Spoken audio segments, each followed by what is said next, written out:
I never thought I'd be the kind of girl who gets caught in her own web of texts, but here we are. You know that feeling when something you said in private suddenly isn't private anymore? Yeah, that gut dropping moment just happened to me. My name's Caitlyn. I'm 26, and I'm still processing how everything in my relationship imploded because Barry found a text I sent to my sister. Like, I wasn't even talking directly to him. It was a private conversation between me and my sister about how I felt about things. Is that really such a crime? We all vent to our siblings, right? I mean, if you can't be honest about your relationship with your own sister, then who can you be honest with? But now I'm getting ahead of myself. Let me back up and explain how this whole mess started. Barry and I have been dating for about 2 years now. We're both in doctoral programs, though in completely different fields. I'm in clinical psychology with a focus on neuropsychology, which is basically going to set me up for an amazing career once I graduate. We're talking private practice, hospital consulting, corporate wellness programs, the works. I'm projected to make between $250K to $300 right out of school. Not to brag, but that's pretty impressive, right? Barry, on the other hand, is getting his PhD in some obscure humanities field, something about environmental literature or whatever. Don't get me wrong, he's smart, but his career prospects are limited. He'll probably end up teaching at some small college, making around $130 if he's lucky, which isn't bad money. But it's not exactly setting the world on fire, you know? And it's not just about money. Our whole lifestyles are different. I'm very conscious about what I eat. Lots of lean proteins, complex carbs, superfoods. I meal prep every Sunday, hit the gym 4 times a week, and make sure I'm taking care of myself. Barry? He'll literally eat ramen 3 nights in a row and think adding an egg to it makes it nutritionally balanced. He says he's too busy to cook real food, but somehow finds time to binge entire seasons of those weird documentaries he loves. I mean, he's not overweight or anything. Actually, he's pretty slim, but that's just genetics. His eating habits are atrocious, and I've tried to help him, but he just doesn't seem to care as much as I do about personal optimization. I didn't notice these differences as much when we first started dating. He was charming, attentive, and we had great conversations. He'd listen to me talk about my research for hours and seemed genuinely interested. But lately, I've been wondering if we're really matched well for the long term. My friends are all dating guys who are either already successful or on impressive career trajectories.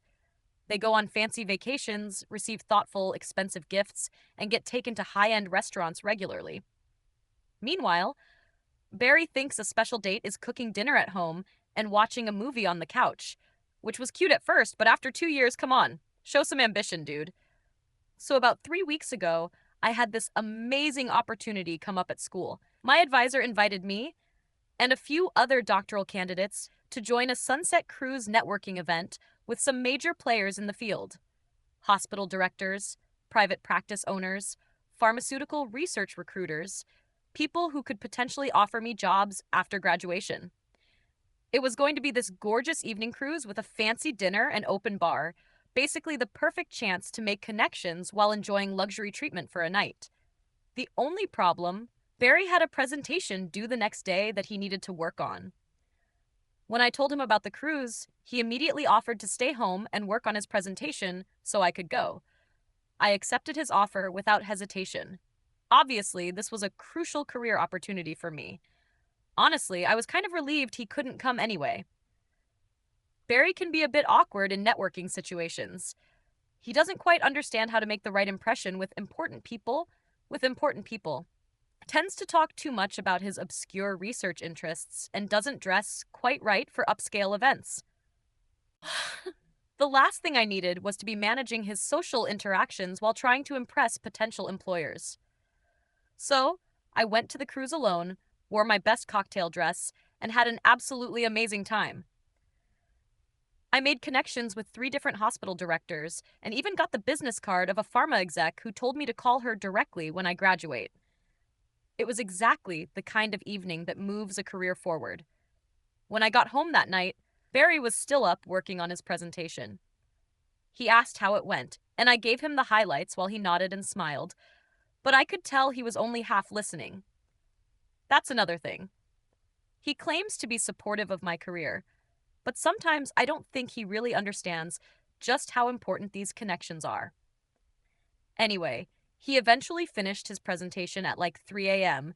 and was exhausted the next day, which meant he was basically useless when I wanted to discuss more details about the amazing opportunities I discovered on the cruise.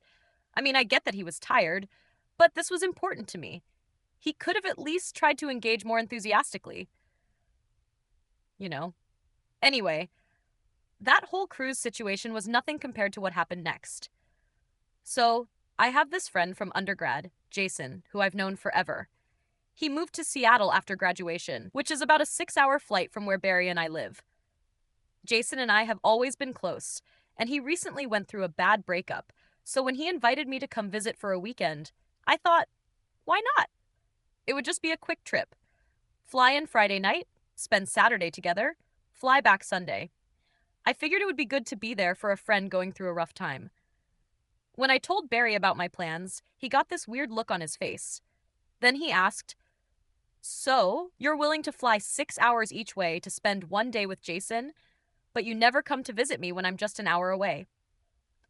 For context, Barry lives in an apartment near campus, and I live about an hour away with a roommate in a nicer area. Whenever we hang out, he's always the one who drives to see me. I don't think I've been to his place more than 3 or 4 times in our whole relationship. I tried explaining that it was totally different. Jason was going through a crisis and needed support. Plus, I hadn't seen him in years while I see Barry all the time. But Barry wouldn't drop it. He kept comparing the situations, saying if I cared about our relationship, I would make the same effort for him that I was willing to make for Jason. The conversation quickly escalated into an argument. It seems like you're always willing to go above and beyond for everyone except me, he said, which was completely unfair. Like, I support him in plenty of ways. Just because I don't drive to his dumpy little apartment doesn't mean I don't put effort into our relationship. His place is tiny and always messy. And my apartment has a nice kitchen and an actual living room where we can hang out comfortably. It just makes more sense for him to come to me. But Barry wouldn't let it go.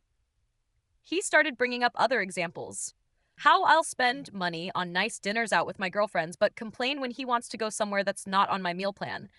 Or how I'll stay up late texting my sister, but claim I'm too tired to talk when he calls after 10 p.m. He was clearly overreacting. And honestly, it felt like he was just being insecure about Jason. I mean, Jason and I are just friends. We've never been anything more than that. The argument got pretty heated, and I ended up canceling my trip to Seattle because Barry made such a big deal about it, which made me resentful because now my friend was going through a hard time alone, and it was all because my boyfriend couldn't handle me having male friends. After we cooled down, Barry apologized for overreacting, but I could tell he still thought he was right.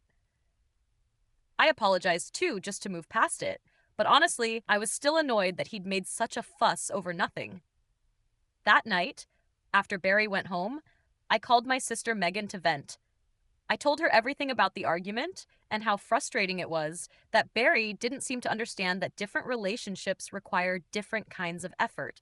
Megan has always been my sounding board for relationship stuff, and she's usually pretty supportive. But this time, she actually challenged me a bit. I like Barry a lot, she texted. But I feel like you are very much out of his league, and he should try harder to be a better man for you. I immediately responded, I agree. And then I went on to list all the things that had been bothering me about him. How he eats like trash while I'm super health conscious. How unambitious he seems compared to me and my friends' partners. How I'm going to make so much more money than him, and I might end up resenting that down the line. I even admitted that I wasn't sure I'd want to have kids with him because I didn't want them to inherit his lack of drive. To be fair, we had just had that big fight, so I was venting. Everyone vents to their siblings, right? It's not like I would ever say those things to Barry's face. I still cared about him. He was sweet and he made me laugh. And when he wasn't being insecure, we had a good time together. Plus, he was really supportive in a lot of ways, like letting me go to that networking cruise. But the truth was, there was an imbalance in our relationship, and sometimes it was frustrating to feel like I was settling. Anyway, after that text exchange with my sister, things actually went back to normal with Barry for about a week. We didn't talk anymore about the Jason situation, and I tried to be a little more attentive to show him that I did care. I even offered to cook dinner at his place one night, which is something I almost never do. But I could tell something was still off. Barry seemed distracted, like he was holding something back. When I asked him what was wrong, he'd just say he was stressed about school, but I didn't really buy it. One night, we were at my place watching a movie, and Barry kept checking his phone. I jokingly asked if he was texting another girl, and he got super defensive, which was weird because it was obviously a joke. We ended up getting into another small argument about trust and communication, and he left earlier than he normally would have. The next day, he texted that he needed some space to think about things. I was confused because, as far as I knew, we'd worked through our issues about the Jason thing. What else could be bothering him? I gave him the space he asked for. Didn't text or call for 3 days. On the fourth day, I was getting annoyed. Like, how much space did he need? I had stuff I wanted to talk to him about, including this conference I was thinking of attending that we might be able to turn into a mini vacation afterward. So I finally texted asking if we could talk. He agreed to come over that evening. When Barry arrived at my apartment, I could immediately tell something was seriously wrong. His energy was completely different. Cold, distant. He sat on the opposite end of the couch instead of next to me like usual. Before I could even ask about the conference, he said, "We need to talk about something." And my stomach just dropped. "I know what you said to your sister," he continued, his voice unnervingly calm, "about me being out of your league, about not wanting to have kids with me, about resenting me for making less money." I felt like all the air had been sucked out of the room. How could he possibly know about that conversation? Those were private texts between me and Megan. Unless, oh God, did you go through my phone? I asked, my voice rising. The idea that he would invade my privacy like that made me immediately defensive. "No," he said. "I accidentally saw it when I was using your laptop to send myself the presentation file. I was looking for my name in your messages to send it to myself, and I saw your sister's text mentioning me." I remembered, now, the night of the cruise when he was working on his presentation at my place. He must have seen the conversation when he was trying to send the file to himself, which meant he'd known about it for weeks and hadn't said anything. He'd been pretending everything was fine while secretly harboring all this resentment. Talk about emotional manipulation. "So, you read my private conversation with my sister and then didn't say anything about it for weeks?" I shot back. "That's really mature." Barry's expression hardened. "I needed time to process it, Caitlyn. Finding out that your girlfriend thinks you're beneath her isn't exactly easy to deal with." "I never said you were beneath me," I protested. Though technically, I had agreed with Megan's out-of-your-league comment. "I was just venting after our fight. Everyone says things they don't mean when they're upset." "Do they?" Barry asked quietly, "because it seemed pretty consistent with how you've been treating me for months now. Always expecting me to come to you, making comments about my diet, my career choice, my apartment, looking down on me for not making as much money as you will someday. Was all of that just venting too?" I felt cornered. Yes, I had said those things, but they were private thoughts. Everyone has private thoughts about their partner that they wouldn't say to their face. That doesn't mean those thoughts define the whole relationship. "You're blowing this way out of proportion," I said. "It was one conversation with my sister during a fight. It doesn't reflect how I really feel about you." "Then how do you really feel about me?" he asked, looking me directly in the eyes. "Because from where I'm sitting, it seems like you've been settling for me while waiting for something better to come along." His words stung because there was a grain of truth in them. Not that I was actively looking for someone else, but I had wondered sometimes if Barry was really the right long-term match for me. Still, I cared about him, and I hated that he was making me out to be some kind of villain for having normal relationship doubts. "That's not fair," I said finally. I've invested 2 years in this relationship. If I thought you were just some placeholder, I wouldn't have stuck around this long. Barry shook his head. Investing time isn't the same as investing yourself, Caitlyn. When was the last time you really put me first? When was the last time you made a sacrifice for me instead of expecting me to accommodate your needs? I opened my mouth to argue, but realized I couldn't think of a clear example off the top of my head. It made me defensive. Relationships aren't about keeping score, I said. And anyway, you act like you've been so perfect. You knew how important my career networking is, but you barely asked about the cruise. You get weird and jealous about my male friends. You expect me to come visit your tiny apartment, even though my place is way more comfortable. See, that's exactly it, Barry said, his voice rising slightly. Everything is always on your terms. Your career is more important than mine. Your comfort matters more than mine. Your friends are a priority, but mine are just people you tolerate. I'm tired of being treated like I'm lucky you even give me the time of day. That's not how I see it at all, I protested, feeling tears starting to form. I wasn't used to Barry being this confrontational. He was usually the one who backed down in arguments. I think you're being really unfair just because I said some things to my sister in the heat of the moment. It's not just what you said, Barry interrupted. It's how you've been acting all along. The texts just confirmed what I was already feeling, that you don't respect me, that you think you're settling by being with me. I felt my defenses crumbling a bit. Had I really been that terrible to him? I didn't think so, but the hurt in his eyes was real. I do respect you, I said more softly. I'm sorry if I made you feel otherwise. Barry was quiet for a moment, just looking at me. Then he sighed. I don't think you're a bad person, Caitlyn. I think you genuinely don't see how your behavior affects others, but I can't keep being with someone who sees me as beneath them. I deserve better than that. My stomach dropped. Are you breaking up with me? I think we need to take a step back, he said. I need some time to figure out if I can get past this, and you need time to really think about what you want in a relationship, because right now it doesn't seem like it's me. I started to cry. Then not just gentle tears, but full-on sobbing. This couldn't be happening. Yes, I had my doubts sometimes, but I wasn't ready to lose Barry. Despite all my complaints, he was a constant in my life, someone I counted on. Please, I said between sobs. Let's just talk about this. We can work it out. Barry looked pained, but he stood firm. I've tried talking, Caitlyn, for months. I've tried to tell you how I felt, but you never really listened. You always had a justification. Always made me feel like I was being too sensitive. I need more than just another conversation where nothing changes. I can change. I promise, I said desperately. I'll visit your apartment more. I'll be more supportive of your career. Just please don't end things like this. It's not about checking boxes, he said quietly. It's about whether you genuinely see me as your equal. And right now, I don't think you do. He got up to leave, and I followed him to the door, still pleading for him to stay and talk more. But his mind seemed made up. At the door, he turned and said, I need at least a couple of weeks. No contact, just time to think. Then maybe we can talk again. And then he left. I stood in my doorway, watching him walk to his car, feeling like my world was imploding.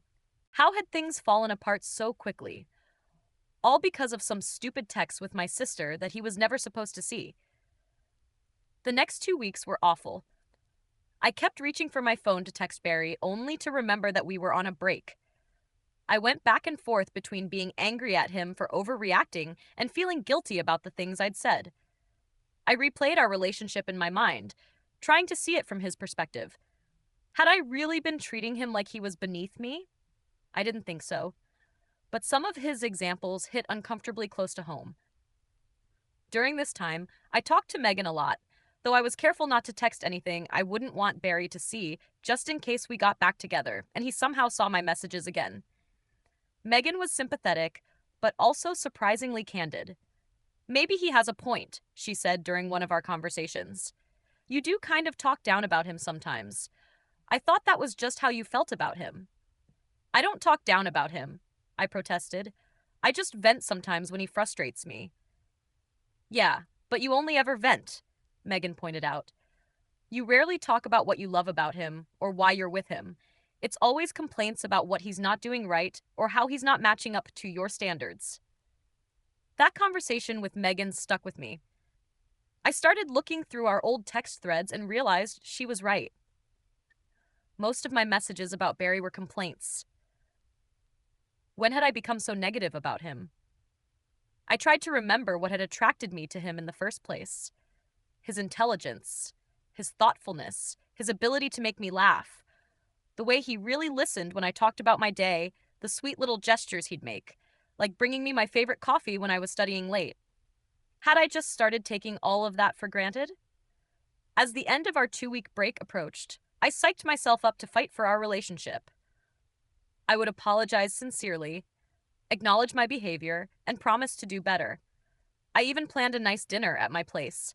I'd cook his favorite meal, the one I usually complained was too carb heavy for my diet plan. I bought a bottle of his favorite wine. I was going to show him I could prioritize his preferences for once. But when the 2 weeks were up, Barry didn't call. I waited all day, checking my phone constantly, but nothing. Finally, around 8 p.m., I broke down and texted him. "It's been 2 weeks. Can we talk?" 3 agonizing hours later, he responded, "I need a little more time. Sorry." I was furious. More time? After I'd spent 2 weeks reflecting and planning and preparing to fix things, I fired back a heated text asking how much more time he needed and reminding him that he was the one who suggested 2 weeks.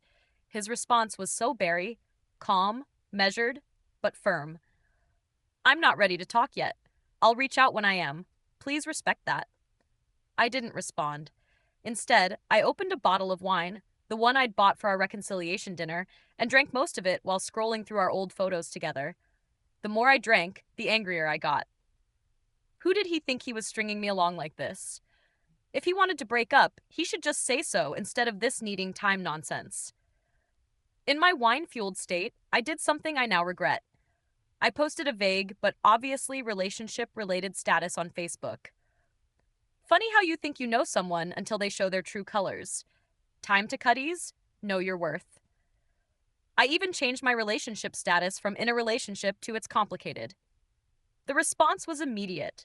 Friends commenting with heart emojis and "you deserve better girl" messages. A few asking what happened and if I was okay. My phone started blowing up with notifications. It felt validating having all these people rallying around me even if they didn't know the full story.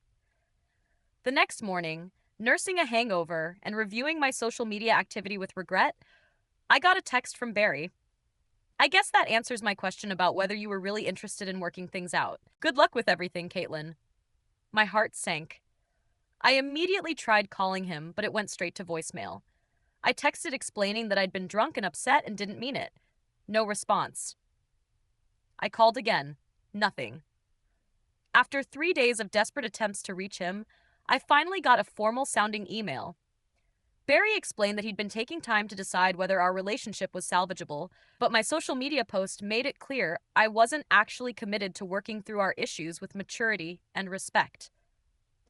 He said he was officially ending our relationship and asked that I not contact him again, except for logistical matters about returning each other's belongings. I was devastated. How had a few texts with my sister and one stupid drunk Facebook post destroyed a 2-year relationship? It seemed so unfair. Yes, I'd said some unkind things, but who hasn't? And yes, maybe I had been taking him for granted a bit, but that didn't mean I didn't care about him. He was throwing away everything we had built over what felt like minor issues that could have been fixed with some effort and communication. It's been a month now since that email, and Barry and I haven't spoken. We arranged the exchange of belongings through a mutual friend. I've heard through the campus grapevine that he's been focusing intensely on his research and even received some kind of departmental award recently.